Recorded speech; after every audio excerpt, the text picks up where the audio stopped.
So good to be with you this morning. Welcome to those of you who are joining us online. Always appreciate you being with us. And a very special welcome to those of you who may be joining us for the very first time. We are currently involved in a sermon series entitled Out of the Ashes, based on the book of Nehemiah. And today we arrive at Nehemiah chapter 3. This chapter has been referred to by more than a few as one of the most boring chapters in the entire Bible. And it's easy to see why, because it seems like a long list of really hard to pronounce names. Now, aren't you thankful you got up early on a Sunday morning to come sit in a very cold auditorium to listen to a roll call of ancient names? Good. Thank you. I'm glad. Some of you don't share that spirit, and you're going to be quick to get on your Facebook or Instagram or do something like that. But I want to ask you to hang with me. Hang with me because I believe we can pull some things out of this particular chapter that are helpful for us today. Now, first, I want to bring up to speed those who may be joining us for the first time. The first time we meet Nehemiah, he's living in Susa, a Persian city. Now, Nehemiah himself is not Persian. He is a Jew. But he's done pretty well for himself in this foreign land. In fact, he's currently serving as cupbearer to the king, which allows him to live a pretty comfortable lifestyle so long as no one chooses to try to poison the king. Now, see, he was the guy who had to take the first sip of the king's wine. As long as it wasn't poison, he's doing all right. Life is golden. He's living the good life. But there comes a day when he makes the decision, I'm going to leave this good life, at least for a period of time. Because I'm going to go do something to help some other people. I want to go help my fellow countrymen who are living some 900 miles away in the city of Jerusalem. Now, why did those people need help? Well, their city, Jerusalem, the city of God, was a wreck. The protective wall around the city, it was in ruins. The gates had been burned down. This city needed a rebuild. And Nehemiah believed himself to be the person to lead that effort. And so he makes a costly decision. I'm going to give up the good life that I'm enjoying right now, working in the royal court, and I'm going to go serve these people that I've never met before in my life, in this city that I've never been to before in my life. Why would he make that type of decision? Well, obviously, he's deeply concerned about his Jewish brothers and sisters. As it stood, that city was an easy target for hostile nations. But was this his primary reason for getting involved? I don't believe so, based upon what Nehemiah says to the people after surveying their situation. These are words we read last week, Nehemiah chapter 2 and verse 17. Then I said to them, you see the trouble we are in. Jerusalem lies in ruins, and its gates have been burned with fire. Come, let us rebuild the wall of Jerusalem, and we will no longer be in disgrace. Jerusalem had become the punchline for every late-night talk show host within a 500-mile radius. How many Jews does it take to build a wall? Who knows? They haven't built one in years. And everybody would laugh, and that's the way it would go. And it wasn't only the people of Jerusalem who were being mocked. It was their God, Yahweh. He was being mocked as well. Hey, if this God of Israel is so mighty, then why is the city in which he is said to dwell in absolute shambles? Why doesn't he do something about it? What a joke that guy turned out to be. And that broke Nehemiah's heart. That's the last thing that he wanted to see. You see, his desire for people far and wide was to stand in awe of and praise the one true living God, the God of Israel. It was for God's name and for God's fame that Nehemiah was determined to bring Jerusalem back from the ashes. And guess what? He made it happen. In fact, he made it happen in a record time. The entire wall of Jerusalem was rebuilt in 52 days. It's hard to get all your building permits done in 52 days, let alone finish an entire building project. And how did Nehemiah make this happen? Well, first and foremost, God was with him. It was God who was working behind the scenes to bring about this success. And time again throughout this story, Nehemiah is going to make that point. It's really not about me. It's about what God's doing to make this happen.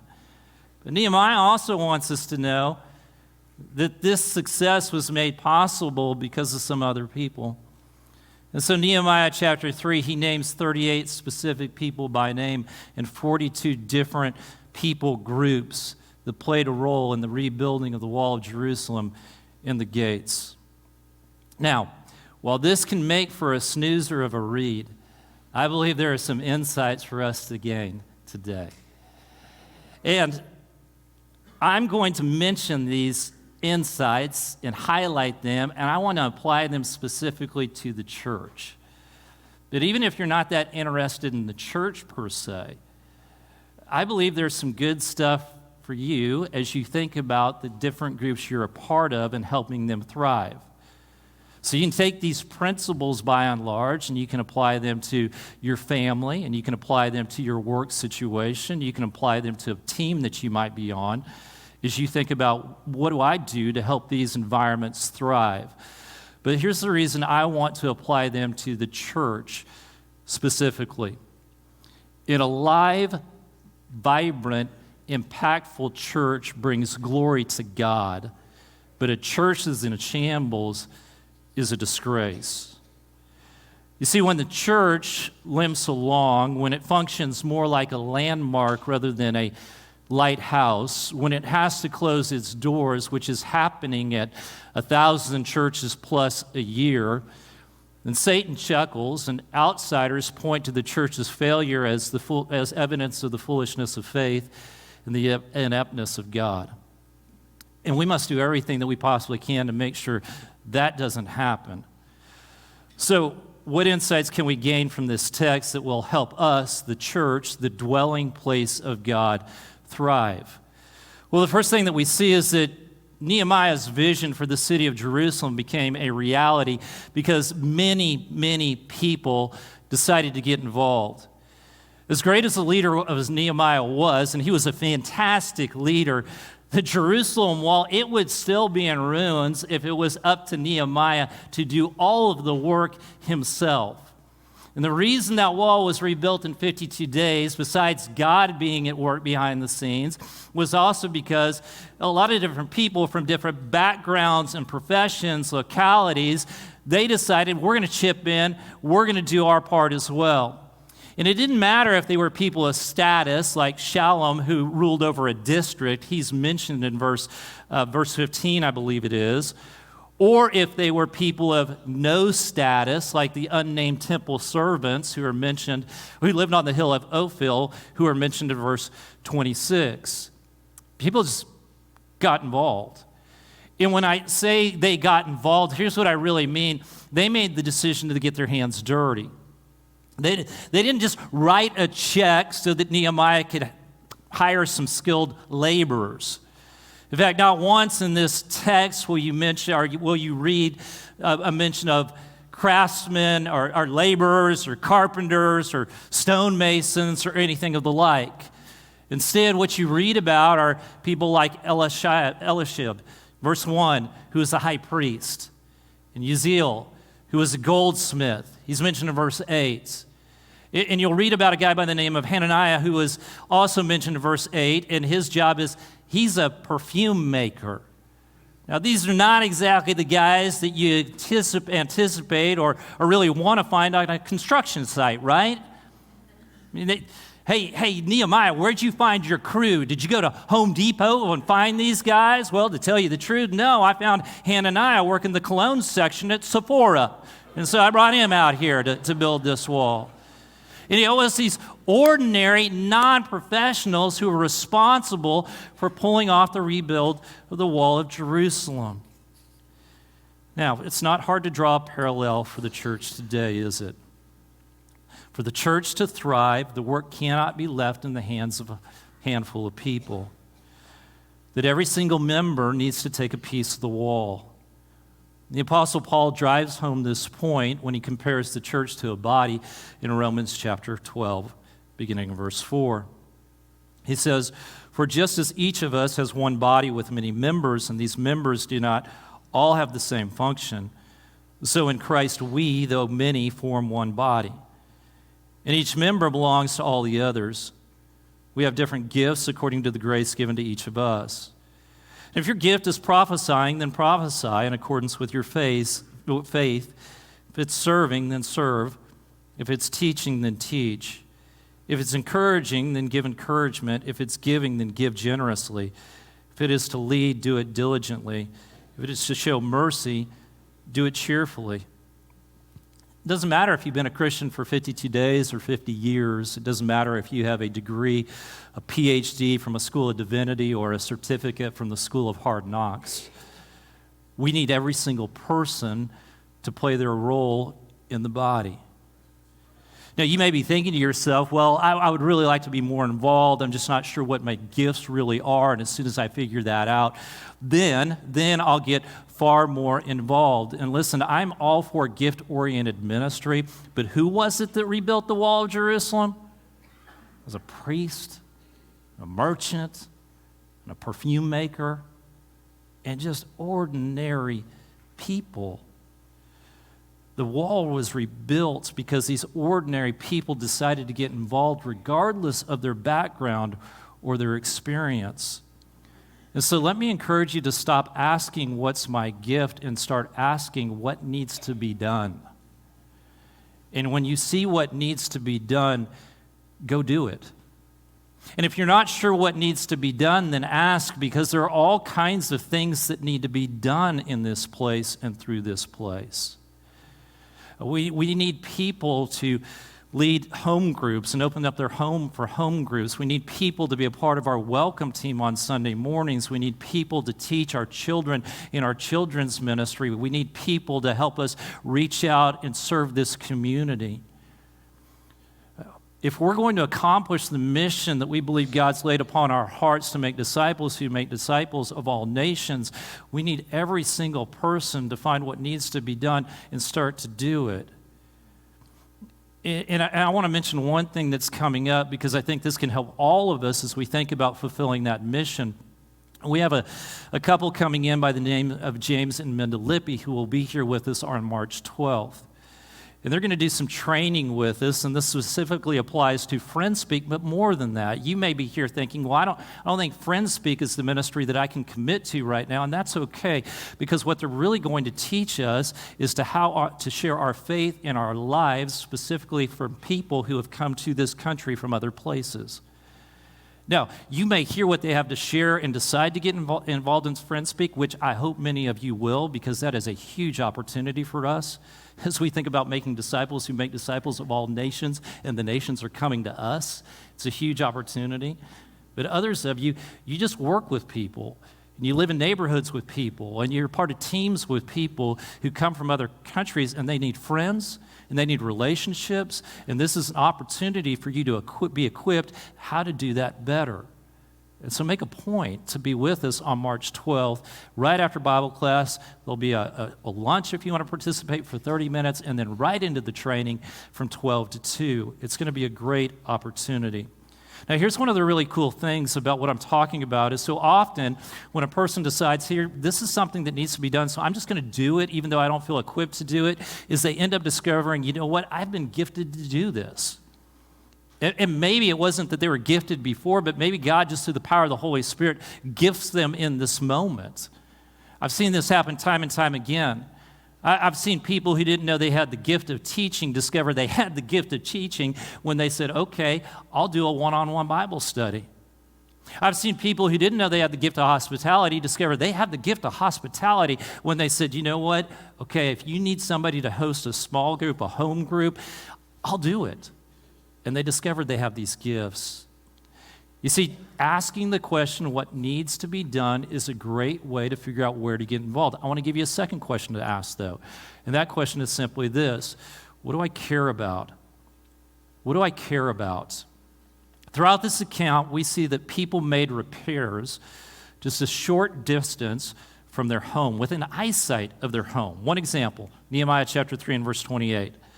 Above the horse gate, the priests made repairs each in front of his own house. Do you think they needed extra motivation to do that work? Do you think they were tempted at all to do shoddy work in that particular moment? No, because the area that they were working on was protecting what they cared about most, their home and their family. And so I imagine they gave everything they possibly could to build that just right, because that's what they valued, that's what they cared about. My question to you this morning is, what do you care about? What do you care about? Do you care about kids? The Ryans do, obviously. Do you care about marriages? Do you care about people that don't know Jesus? Do you care about people who have been hurt by the church? Do you care about families that attend CCS? Do you care about people with addictions? Do you care about the homeless? Whatever it is that your heart cares about, get involved in the ministry that will bless those people. Now, if you're thinking to yourself, well, there's something I care about, we don't have a ministry for that yet, maybe, just maybe, God is saying to you, it's time for you to start a new section of the wall. That this could be it. This could be our opportunity to do something new for this particular group of people. Now, a high percentage of people got involved in repairing the wall, but not everybody did. And Nehemiah points this out in verse 5 of chapter 3.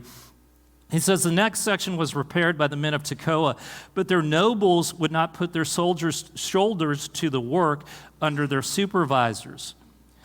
Nehemiah uses a phrase that brings to mind a stubborn ox that refuses to be yoked. And he does so to make this point that these guys had a pride issue.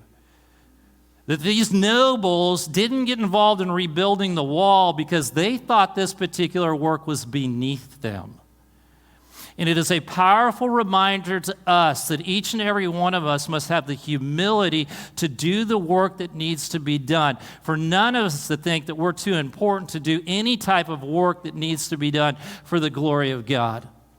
And it thrills my soul when I see a CEO pushing a broom or picking up chairs after one of our fellowship events. It thrills me when I see somebody with a PhD sitting in a children's class, listening to somebody else teach, and just loving on kids. That's humility. And when we embrace that spirit, amazing things can be accomplished for the glory of God through this place. Now, the next thing we see in this text is that Nehemiah's vision for Jerusalem became a reality because many, many people made extraordinary sacrifices. The nobles from Tekoa, they didn't get involved in rebuilding the wall, but there were other men from Tekoa who did. And these individuals came from 11 miles away to be a part of a work that had zero benefit to them. And they were not the only ones. You'll find that there are other people mentioned in this text that lived outside of the city of Jerusalem. And so why did these individuals put their lives at risk to help other people when there was zero benefit to themselves? They did so because they wanted to bless other people. They wanted to bless their fellow Jewish brothers and sisters, but more than that, they wanted to bless the God who had been so good to them. Folks, it is so easy to bring a consumeristic mindset into the church today. A church that's a mindset that's constantly asking the question, hey, what's in it for me? If I go attend this, if I go participate in this, will I get anything out of it? And I have to fight this mindset as much as the next person. Too often I walk out of here on a Sunday morning and think to myself, well, I didn't get much out of that. Jeff didn't sing any of my favorite songs. The announcement's way too long. The preacher preached out of the most boring text in the entire Bible. I don't know why they even keep that guy around. And we have these feelings. And I need a text like this, an example like this, where people make extraordinary sacrifices to remind me that the work of God is not about what I get, it's about what I give. It's how I invest myself in His work for His glory. And that's where the blessing comes. And that's where His work is accomplished. And that's when things that go beyond our imagination actually begin to take place. And walls get built in 52 days. Now, whether an outsider or an insider, these people clearly had to make some sacrifices or changes to their schedules. There's no doubt that some of these people had to take a leave of absence from their work, and other people had to skip sporting events on the weekends. You say, well, how can you be so sure about that? I'm sure of that, not that it's mentioned in the text, but you don't build a wall in 52 days if you say, you know what, I got an hour on Sunday I can give you. It just doesn't happen. And so you're thinking to yourself, well, what are you saying, Smith? Are you saying I should quit my job so that I could volunteer at the church? No, it's not what I'm saying at all. But what I am saying is this text forces us to rethink our priorities, doesn't it? How are we making decisions? Is it the mission of God, for the glory of God, that really takes priority, or does he just kind of get what's left over? You know, so many of us, this is the way we figure out our daily schedule, our weekly schedule, right? We put everything in first, all the work and all the meetings and all the kids' school activities and all the kids' sporting activities or whatever they're involved in, and my hobbies and the things I like to do in my free time, and we map all that in, and then we get to the end and go, okay, now there's a couple hours left over here and here, so I could go to that church fellowship, or I could go to that service, and that's kind of where we start. And I want to challenge us in the spirit of these people to rearrange that, to decide that there are some non-negotiables in our lives, and that is the mission of God. And so that's what will come first in our schedule. And then we'll schedule around that. Now, I get it. I've been exactly where so many of you are. You've got kids that are playing sports, and you've been told they won't make the varsity team if they don't continue to play travel ball all the way through, and so you wrestle with this struggle, and I've been right where you are. I don't know what the answer is, but here's what I'd suggest you do, and I'm not trying to guilt you. What I'm saying, I'm not saying you're doing wrong if you're not here and you're there. What I want to ask of you is this, though, is that you still keep the mission of God first and foremost. So when you're traveling to those places, you're having conversations about who on this team can we pray for? Who can we try to get in a conversation with? Who can we serve? Who can we show the love of Jesus? Who can we have a faith conversation with? Because you are there on mission with God. And you get to do something else as an extra fun thing as well. And so make that the priority. Now, one of the things that we also see is this. So when these people finish this section of the wall, they need to stop there. Nehemiah chapter 3 and verse 11. Malchijah, son of Haram, and Hushab, son of Pahath Moab, repaired another section in the tower of the ovens. When these guys finished their section of the wall, they didn't just say, hey, did my part, I'm out. They actually said, what needs to be done next? Oh, you've got another section of the wall? Hey, I'm your guy. Oh, hey, there's a tower that needs to be repaired. Hey, I'm on it. I got it. I love that spirit. It's what the church needs today. Is people who come and serve and do their part, but they ask this question, what needs to be done next? What can I do next? What's still left undone? And they get after it. And perhaps the person that exemplified this sacrificial spirit more than anyone else was this guy by the name of Barak. Nehemiah says this about him in verse 20. He says, next to him, Barak, son of Zabbai, zealously repaired another section from the angle to the entrance of the house of Eliashib, the high priest. The word translated zealously in the original language, it means to burn or glow. And so Nehemiah is making this point. This guy burned a lot of energy. That's what it's going to require. For us to complete or accomplish the mission of God, we are going to have to burn a serious amount of energy. It's going to take a lot. And so many of you do. I was thinking about that this week as I'm just kind of working through this. I'm thinking about So many of you seeing your faces, thinking about your names, thinking about what you do on a regular basis. And part of me started to say, well, I'm just going to name all these people. And then I thought, no, that could be dangerous. I'm not going to do it for a couple of reasons. One reason is because some of you, it'd make you incredibly uncomfortable. Some of you would love it, but that's another story. But it'd make you incredibly uncomfortable.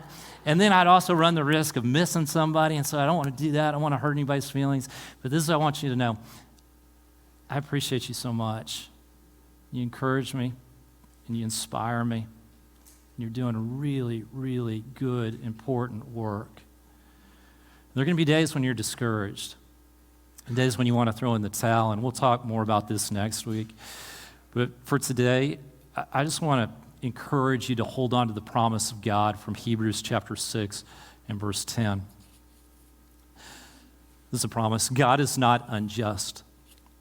He will not forget your work and the love you have shown him as you have helped his people and continue to help them. God won't forget. So as we wrap this up, to those of you who maybe haven't been as involved, or maybe it's been a long time, maybe you've never gotten involved, I just want to say we need you. We need you. You have so much to offer this place. You may not see in yourself. We know you do because of the God who's at work within you. And so we need you. I want to encourage you to find your place. And we want to help you in any way that we possibly can.